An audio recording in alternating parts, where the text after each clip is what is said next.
বিশ্ব বলেন কি নবী?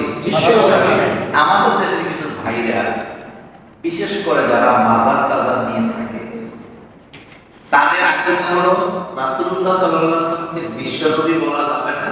কেন? বলতে দুনিয়া আখিরাতের মধ্যে এদের মাথায় খানিকটা ব্লক আছে, যার কারণে তারা বিষয়টা বুঝতে পারে না। আচ্ছা, আপনাদেরকে জিজ্ঞেস করি, বিশ্ব বললে আর কিছু বাকি থাকে না? কিচ্ছু বাকি থাকে।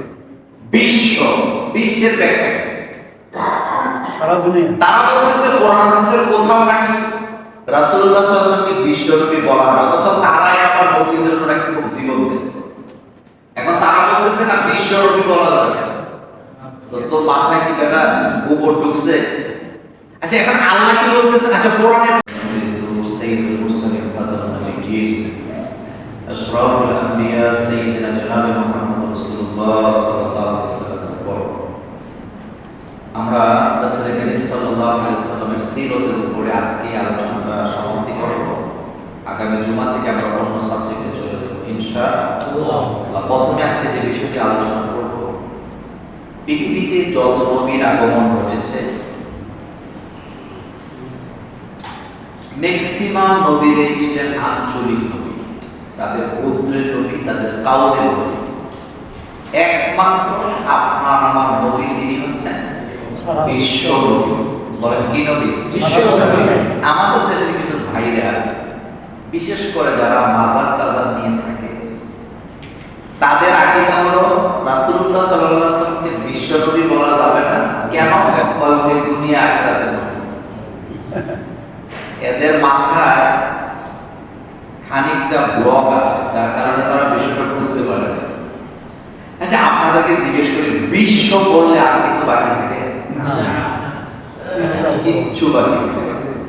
বিশ্ব, বিশ্বের ব্যাখ্যা সারা দুনিয়া। তারা বলতেছে কোরআন হাদিসের কোথাও নাকি রাসূলুল্লাহ সাল্লাল্লাহু আলাইহি ওয়াসাল্লামকে বিশ্ব নবী বলা হয়, অথচ তারাই আবার নবীর জন্য নাকি খুব জীবন দেয়। এখন তারা বলতেছে না বিশ্ব নবী বলা যাবে না। তো মাথায় কি কাটা গোবর ঢুকছে?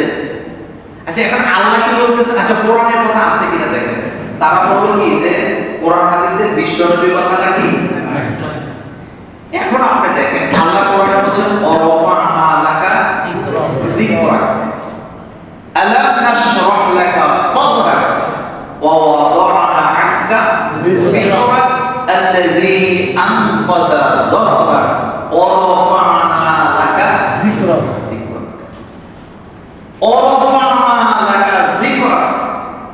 আল্লাহ বলতেছেন হাবিব, আপনার জিকির হবে না, মহাবিশ্বে 1 ইঞ্চি জায়গা বাকি থাকবে না। এর চাইতে স্পষ্ট দলিল আমার নবী যে বিশ্ব নবী, এর চাইতে স্পষ্ট দলিল আর কিছু নেই। আমার নবী কি আঞ্চলিক নবী না বিশ্ব নবী? বিশ্ব নবী। আমার নবী কি কোনো গোত্রের নবী না বিশ্ব নবী? বিশ্ব নবী। আল্লাহ নিজেই বলছেন ওয়ামা আরসালনাকা ইল্লা রাহমাতাল লিল আলামিন। এটাও দলিল পেশ করে বলিত, আমি আপনাকে বিশ্ব জাহানের জন্য আপনাকে রহমত করে দুনিয়াতে পাঠিয়েছি। এখানেও দলিল হলো আমার নবী আঞ্চলিক নবী নয়, আমার নবী হচ্ছেন বিশ্ব নবী। পৃথিবীতে যত নবীর আগমন করছে তারা কোনো গোত্রের নবী অথবা তারা কোনো নির্দিষ্ট যুগের নবী, কিন্তু আমার নবী কোনো যুগের নয়, আমার নবী কোনো নির্দিষ্ট কাউমের নয়, আমার নবী সারা পৃথিবীর মানুষের নবী। সুবহানাল্লাহ। আপনার আমার নবী শুধু মুসলমানের নবী নয়, কথা কি বুঝতেছেন? আপনার আমার নবী শুধু মুসলমানের নবী না, ভুল কথা। আল্লাহ কোরআনে বলেছেন সারা পৃথিবীর মানুষের জন্য আমি আপনাকে রহমত করে পাঠিয়েছি। আপনি হচ্ছেন বিশ্ব নবী, আপনার নবুয়তের কোনো মেয়াদ কাল নাই। আপনি কিয়ামতের আগেও নবী, কিয়ামতের পরেও নবী। আমি জান্নাতে উদ্বোধন করব আপনাকে দিয়া। কিয়ামতের ময়দানে কোন নবীর কথায় আমি বিচার ফয়সালা শুরু করব না। আপনি সুপারিশ করবেন, আমি আপনার সুপারিশের ভিত্তিতে বিচার শুরু করব। সুবহানাল্লাহ। এটা বুঝো না কেন? তুমি বুঝো না কেন? তোমার মগজের ভিতরে জিলাপি। ঠিক। মগজে কি বিশ্বাস করেন ছোটবেলা বুঝতাম না, মসজিদে জুমার দিন যাই আগে দেখতাম বারান্দার মধ্যে সিন্নি জিলাপি জিলাপি আছে কিনা। যেদিন এটা দেখতাম মনের মধ্যে আনন্দ নিয়েই পড়তাম জুমার নামাজ, কিন্তু যেদিন দেখতাম না মনে মনে ভাবতাম আয় হায় কিনতে হবে।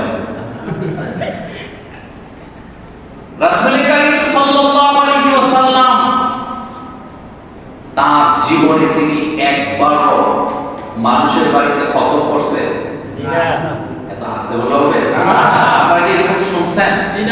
আল্লাহ রাসূল কি কোনোদিন 40 দিনের দাওয়াত খাইছে? না। এগুলো করার জন্য রাসূল আসছে? না। মসজিদে নববীতে আল্লাহ রাসূল খুতবা দিতেন, তিনি তখন প্রেসিডেন্ট। আল্লাহ রাসূল মসজিদে নববীর ভিতরে জুমার নামাজের পরে সিন্নির আর জিলাপির আয়োজন করেন নাই, বরং মসজিদে একটা জায়গা ছিল যেটাকে বলা হয় মাজলিসে শুরা। প্রত্যেক জুমার দিন আল্লাহ রাসূল সেখানে বসতেন, যত বিচার আসার তিনি সেই জায়গায় বসে পড়তেন এবং রাষ্ট্রীয় সিদ্ধান্ত ওই জায়গা থেকে দিতেন। এটার দ্বারা প্রমাণ হয় মসজিদ শুধুমাত্র জিলাপি খাওয়ার জন্য আসে নাই, এটা কখনো আমাদের কি বলে আমাদের উদ্দেশ্য হতে পারে না, বরং এই মসজিদ থেকেই রাষ্ট্রের কল্যাণ কামনা করতে হবে। মসজিদে নববীর ভিতরে একটা জায়গা আছে, জায়গাটার নাম কি মাজলিসে শুরা। মাজলিসে শুরা, যেখানে বসে কি করা হতো? আমাদের মসজিদে আছে না এগুলো? আছে না? মসজিদের ভিতরে বিচার আসার কথা করে সর্দাররা বলতো দেখো মসজিদে রাজনীতি নেই, তো তুই রাজনীতি বুঝিস নি বেটা। তাহলে আমার নবী কি আঞ্চলিক নবী না বিশ্ব নবী? বিশ্ব নবী। কোন সন্দেহ নাই। আমার নবী কি যুগের নবী না আবহমান কালের নবী? আবহমান কালের নবী। আমার নবী কি কোনো নির্দিষ্ট জাতির নবী? না না। আল্লাহ রাসূল সাল্লাল্লাহু আলাইহি ওয়াসাল্লাম তিনি কিন্তু কুরাইশদের নবী ছিলেন না। আপনি কোরআন হাদিসের কোথাও দেখাতে পারবেন না যে রাসূলুল্লাহ সাল্লাল্লাহু আলাইহি ওয়াসাল্লাম শুধু কুরাইশদের নবী, অথবা আপনি এটাও দেখাতে পারবেন না তিনি আরবদের নবী, এটাও দেখাতে পারবেন না তিনি মদিনার নবী। এখন আপনি বলতেন যে কোরআনটা তো রাসূলের ভাষায় নাযিল হয়েছে।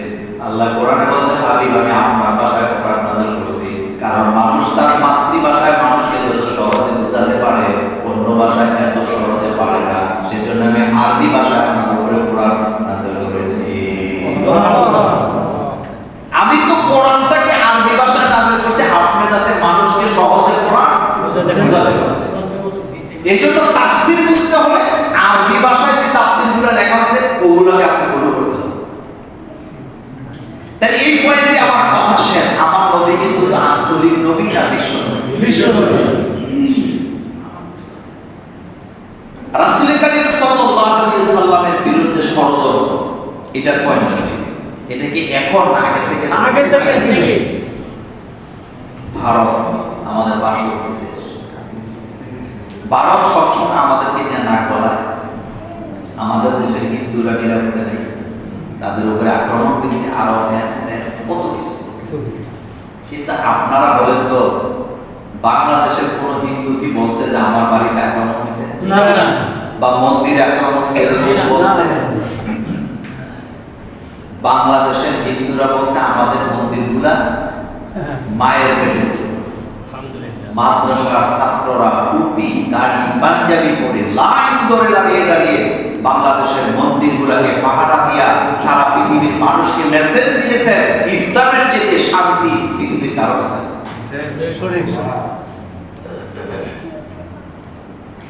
যোগে যোগে সময়ে সময়ে ভারতের কিছু নাডারা আমার নবী মুহাম্মদ সাল্লাল্লাহু আলাইহি ওয়াসাল্লামকে নিয়ে বাজে কথা বলেছেন, আর এই বাজে কথার সাথে আমার দেশের কিন্তু কিছু রবীন্দ্রনাথের বেতাত্তারা সুর মিলিয়ে আমার রাসূলের চরিত্র নিয়ে বাজে কথা বলেছে। রাসূলের বিয়ে নিয়ে তারা ব্যঙ্গ করেছে, রাসূলের এতিমত্ব নিয়ে তারা ব্যঙ্গ করেছেন, আল্লাহ রাসূলের লালিত পালিত বিষয় নিয়ে কথা বলেছেন, আম্মা জান আয়েশা সিদ্দিকা রাদিয়াল্লাহু আনহার বিয়ে নিয়ে তারা কটূক্তি করেছেন, আম্মা জান খাদিজা রাদিয়াল্লাহু আনহার ব্যবসা নিয়ে তারা কটূক্তি করে বুঝিয়ে দিয়েছে তারা কোন ধর্মে কোন না কোন ধর্মকে লালন পালন করে নিজের ভিতরে ইসলামের ভিতরে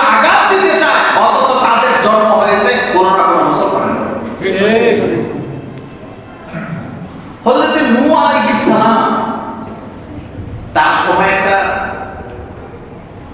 বন্যা হয়েছিল হয়েছে কিনা? হ্যাঁ মহাপ্রলয়। ছেলে যখন ডুবে